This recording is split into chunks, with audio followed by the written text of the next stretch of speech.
The son's head was stuck in a crocodile's mouth. As soon as the woman entered the house, she was stunned by what she saw. She hurriedly pulled her son away. The boy's name was John, and they had just moved into this old house. There was a model crocodile in the attic. One night, while John was surfing the internet, he heard a strange noise. He went up to check and found the crocodile in the glass case gone. Turning around, he saw a huge figure blocking his way. The kitten, undaunted, pounced, only to be swallowed by the giant jaws. The crocodile, startled, jumped out the window and fled, and John chased into a dark alley. A homeless man appeared and tried to steal his phone. Just as he approached, the crocodile lunged out, its roar sending the homeless man fleeing in panic. The crocodile also vomited up the cat. This redemption made them friends. The next day, the mother returned home alone, ready to confront the crocodile. Unexpectedly, the crocodile was bathing in the bathroom. When the woman barged in, the crocodile panicked and hid. After a brief exchange of glances, Mom, feeling guilty, fled. The crocodile chased her downstairs, offering friendly greetings. Knowing Mom was a gourmet, he sang and cooked. A delicious meal instantly melted her defenses. Afterward, they told Dad the truth, but Dad was paralyzed at the sight of the crocodile. The clever crocodile devised a clever plan, wrestling with him, but pretending to be weak, allowing Dad to win. This greatly encouraged Dad, and he accepted Lai Lai. Just when the family thought peace was about to begin, the crocodile's original owner suddenly returned. Was he coming back to take Lai Lai away, or was he hiding a greater conspiracy? Can you imagine this? Top translators from China, Russia, the UK, and 6 other countries. They were locked in a basement of a villa. Their mission? Translate a best-selling novel. To ensure secrecy, they were thoroughly searched. All phones were confiscated. For 2 months, they couldn't leave the basement. No contact with the outside world. The villa had no internet. The basement was huge. Each translator had a private bedroom. There was also a dining room, library, swimming pool, and gym. Every day, they received only 20 pages of the manuscript. It had to be translated and submitted that same night. Then they polished and proofread it. No one could step outside even a little. Everything was to keep the novel completely secure. But then something unexpected happened. On Christmas Day, the CEO received an anonymous email. A mysterious person claimed they had obtained the manuscript. They demanded a $10 million ransom. To prove it wasn't a joke, the first 10 pages were published online. The content matched the translator's manuscript exactly. The CEO panicked. Besides the author and the 9 translators, no one else had access. He suspected someone had secretly brought an internet device inside. Security searched every corner of the basement, even the translators' rooms. Nothing. The mysterious person threatened, pay within 24 hours or the first 100 pages go online. The CEO was terrified. Translators were nervous. In a completely sealed environment, the novel was leaked. Now the big question, who leaked? How did they do it? The real danger is hiding inside that basement. Christmas night was no longer peaceful. A crisis was quietly approaching. A woman who had just lost her husband was approached by a strange man on the roadside. She rationally refused and drove away. But soon, a jeep blocked their way. It was the same man again. His right hand was in a sling. He said his car had broken down and his hand was injured, and he wanted her to help push the car or give him a ride. Terrified, the woman hurried away. At night, she was resting at a service area when the jeep followed her again. The man got out and started yelling furiously. Terrified, the woman drove away. In the wilderness, headlights from behind caught up with her. She accelerated, but the other car suddenly overtook her and drove away. Just as the woman breathed a sigh of relief, she lost control of the car, skidded, and spun into a roadside ditch. Upon inspection, she discovered that the tires on the trailer had been slashed with a knife. Headlights lit up in the distance, and the woman panicked and tried to escape, but the man rushed over, smashed the car window with a crowbar, broke into the car, and knocked her unconscious. When the woman awoke, she was locked in a stone-walled room. Outside the window, the man stared at her teasingly, as if he were watching prey. At night, he held a flashlight and approached the woman in the corner, but he didn't harm her. He simply locked her in the room and starved her. The next day, the woman found her key stuck outside. After a long struggle with nails and clothes, she finally got it. The man happened to be returning home. She quickly hid in the woodshed. The man was unaware and only checked the dark room after breakfast. The woman seized the opportunity, rushed out of the house, and fled into the woods. But she was unlucky. She stepped on a branch, screaming in pain, and the pervert immediately pursued her. She endured the pain and fled, but there was a rushing river ahead. Should I jump or not? Do you think she still has a chance? A woman had simply gone to the bathroom, but it saved her life. The plane suddenly jolted violently, and the weightlessness caused her to faint. When she woke, the plane had crashed into the snowy mountains. The bodies of passengers were scattered all around. She braved the freezing wind to search for survivors, but all she could see were bodies. Just as she was despairing, a voice rang out. A man had been trapped under the wreckage, having narrowly escaped death. The two of them gathered supplies and hid in the wreckage's bathroom, huddling for warmth. A night later, the woman kicked open the frozen door, only to find the body buried beneath a blanket of snow. The surrounding snow-capped mountains stretched as far as the eye could see. Her hopes were instantly shattered. The man insisted on descending the mountain, but the woman believed waiting was the safer option.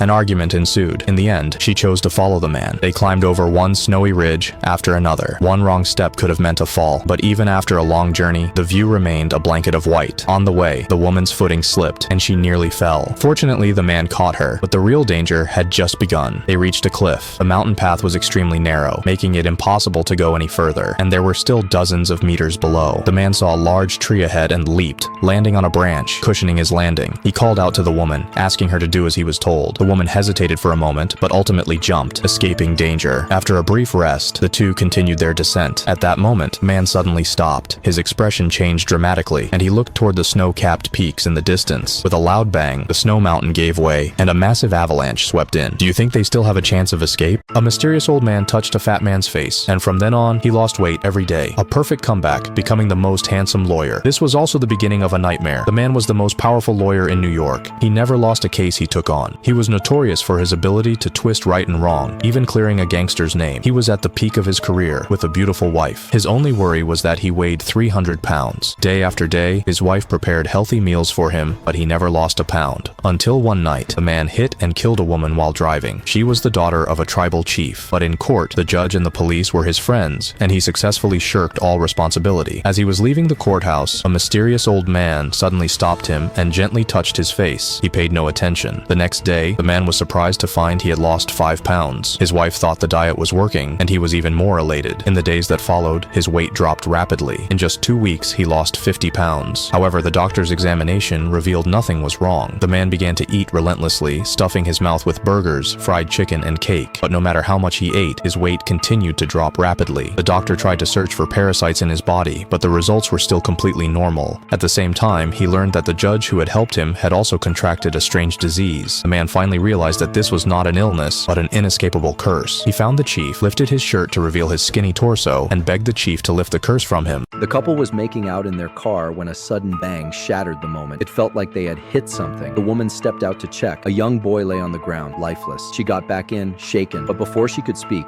the man slammed on the gas, dragging her into a frantic escape. Coldly, her husband muttered, "No one will ever know it was us." They thought they'd gotten away with it, but they didn't realize someone had already seen everything and even captured it all on video. Moments later, an old man rushed onto the road, cradling his grandson's body in his arms. He knew the truth. Even if the culprits were caught, a few years behind bars could never bring the boy back. He would take justice into his own hands. Using the license plate from the footage, he tracked down the couple, but he didn't strike right away. Instead, he waited, moving into their neighborhood, slipping into their lives as a kind stranger. Casual encounters, friendly favors. Little by little, he gained their trust until they welcomed him as a friend. Then the moment came. He gifted them 2 tickets for a dream trip to the Arctic, a journey he had carefully arranged. On the surface, it looked generosity. In reality, it was a carefully laid trap. The couple, unsuspecting, were swept away by the surprise, clueless that their real nightmare was only just beginning. They were about to pay the price for what they had done. The woman's body suddenly swelled. Like a balloon, she hurriedly fled the crowd, hiding in a dimly lit room. She unscrewed the potion bottle. Her body instantly regained its beauty. Seeking perfection, she constantly invested in enhancing her appearance. She even changed her name to Alice, completely detaching from her past self. In the elevator, she saw a chubby girl forced off due to overcrowding. It was as if she saw her former self. She had been chubby, until one day she met a rabbit and found a magic potion. Her fate changed forever. Through a childhood friend's connections, she entered the entertainment industry. She fell in love with her idol. Immersed in sweetness, Alice had no idea that he was a philandering man. In her frenzy, she forgot the potion's expiration date. Over 10 hours later, her body instantly grew fatter, trapping her in the restroom. Fortunately, her childhood friend appeared and rescued her in a cartoon costume. The 10-hour limit left her increasingly dissatisfied. She found the rabbit again, demanding permanent thinning. The rabbit coldly warned her, greed will come at a price. But she ignored him and insisted on drinking the potion again. Unexpectedly, after her transformation into a beautiful woman, her childhood friend no longer recognized her. Alice took out a photo of the two of them, but the figure in the photo gradually blurred until it vanished completely. At that moment, Alice understood the price. She always coveted what she didn't have, never cherishing what she already had. When it was completely lost, it was too late. If you were Alice, would you choose to become more beautiful, or would you accept yourself as you are? The boy came back to life, standing in the room. Shocked, the woman reached out to touch him, but he suddenly dove under the bed. The woman looked down and saw a pair of withered feet sticking out from across from her. She looked up suddenly, but there was no one there. Since moving into their new home, strange things have been happening. Flies were crawling through the cracks in the wall, and the son often heard a woman's voice coming from the intercom and suffered severe insomnia. The father called a psychiatrist, but as soon as the doctor left, the intercom started ringing again. The son drew a fly and a bloody branch. At the same time, the fly appeared in the doctor's car and flew into her ear. The next moment, the car lost control and the doctor was impaled on the branch, dying instantly. Late at night, a toy suddenly made a noise. When the boy picked it up, the withered feet reappeared. He ducked under the covers, but a dark hand emerged from under. The parents rushed over, believing it was just a nightmare, but the sound from the intercom grew increasingly eerie, as if his son were being manipulated. In the early morning hours, the man was awakened. The door was wide open. He went downstairs with his gun drawn, only to find his son dead in the swimming pool. His wife left, devastated. The man watched the video alone, tears streaming down his face. But the TV suddenly played itself, and the intercom began to chime again. The next day, his wife called. "Why did you send that voice message?" The man opened it, and it was his son's cry for help, but his son was clearly dead. The sound, mingled with electrical noise, sounded like it was being transmitted in real time. The man suddenly realized these intercoms, maybe they weren't just communication tools at all, but a gateway to another world. She took off her diamond earrings and stuffed them into the creature's mouth. The next second, hundreds, even thousands, of diamond earrings fell from it. 30 years ago, the planet Mu was inhabited by swarms of transmutation beasts. Now, it was the last transmutation beast in the universe, capable of replicating anything it swallowed. It was a jewel blue planet, 1.06 million light years from Earth. The people of Mu had supermodel figures and lived a peaceful and prosperous life. They made a living salvaging mysterious pearls. A single pearl could slow aging and even release the energy of tens of thousands of tons of nuclear bombs. The pearls were collected in the palace, and the king and queen selected the Heavenly King Pearl, which the princess personally fed to the divine beast. When it swallowed one, it could replicate countless more, instantly igniting its energy pool and bringing prosperity to the entire planet Mu. One day, all of this was shattered. War erupted above the planet Mu. A blinding flash of light streaked across the sky. A massive ship crashed onto the planet, and Mu was completely annihilated in the universe. Only a handful of people survived, hiding in the wreckage of the spacecraft. They drifted through the universe for years, relying on their astonishing learning ability. With their own hands, they repaired a warship, transforming it into a star mothership. They learned language and technology, and learned that it was the humans of Earth who destroyed their home. Time taught them patience, but all they had lost, though they could forgive, they could never forget. A steel wire flashed across the deck. In an instant, every passenger on the cruise ship was sliced clean in half. The strike was so fast, their minds didn't even register the pain until their bodies began to collapse. Only one little girl survived. She was too short. The wire cut right above her head, but the captain holding her wasn't so lucky. The wire tore straight through his torso. The girl's screams echoed across the silent deck. Moments later, the massive ocean liner Antonia Grazia vanished without a trace. 40 years later, a 6-member salvage crew received a mysterious lead. A pilot had spotted a strange vessel drifting in open waters. It matched the description of the long-lost Antonia Grazia. If they could bring it back, they'd all be rich overnight. They set out at once. The radar briefly showed a blip, then nothing. The searchlights swept across the waves, but the ocean was empty. Then, out of the darkness, a gigantic ship materialized before their eyes. They barely had time to react before their tugboat slammed into its hull. On board, the crew found rusted walls, decayed floors, and shattered chandeliers, a rotting corpse of former luxury. A strange pressure hung in the air. The Grand Hall's pendulum clock stopped the moment they entered. A tower of blocks on a nearby table toppled on its own, as if warning them to turn back. One man stepped forward. The floor gave way beneath him. Annie pulled him up, then froze. A little girl in a white dress stood behind them, watching silently. In the blink of an eye, she was gone. Deeper inside, they found a modern wristwatch. Someone else had boarded the ship, but where were they now? Soon after, Julie saw the same girl again, standing by the empty pool, before blacking out from terror. The captain searched a cabin and found a freshly opened bottle of whiskey. He lifted the glass, and in the mirror behind him, a white-haired man was staring back. In that moment, he understood they were never alone on this ship. The couple just went to bed, but when they woke up, the entire world was gone. They walked through the empty streets, not a single person in sight. No cars, no voices. Even the supermarkets and restaurants were deserted. At first, they didn't panic. They thought maybe it was some local event, a festival, or a Sunday service at the church. But when they reached the bar they'd visited yesterday, everything inside looked untouched, as if no one had ever been there. Still, they tried to laugh it off. Maybe everyone had just gathered somewhere else, until they stepped into the busiest shopping mall in town. That's when the fear finally hits. The entire building was empty. Not a sound, not a soul. It felt like the city had been erased overnight. Every human being gone. Jeff rushed home,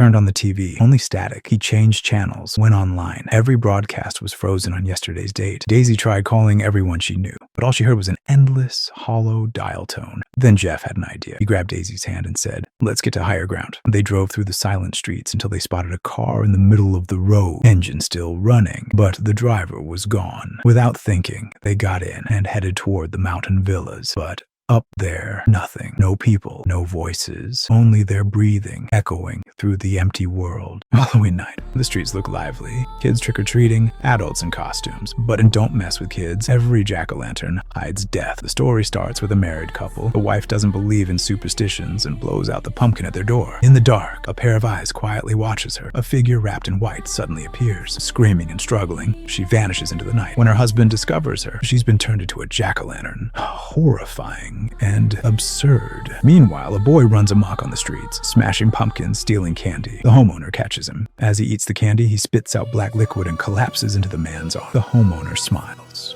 In this town, everyone hides dark secrets. A group of girls dressed as fairy tale princesses hunt for their white knights. Little Red Riding Hood is followed by a masked vampire and ultimately captured. Shocking truth. The masked man is the deranged homeowner, and the girls are werewolves in disguise. High-level hunters often appear in the form of their prey. Halloween's absurdity exposes the rawest human desires. Finally, 4 kids collect jack-o'-lanterns and head to an abandoned quarry to commemorate a school bus massacre from 30 years ago. Lights go out. Screams echo. Reality and hallucination blur. Every step is filled with suspense and fear. Pranks, horror, death. It all reflects greed, fear, and vengeance in human nature. The film uses Halloween's chaos to perfectly weave suspense, terror, and the darkness of human nature. Every extinguished pumpkin, every choice, life or death. Even the most ordinary people may hide the darkest secrets.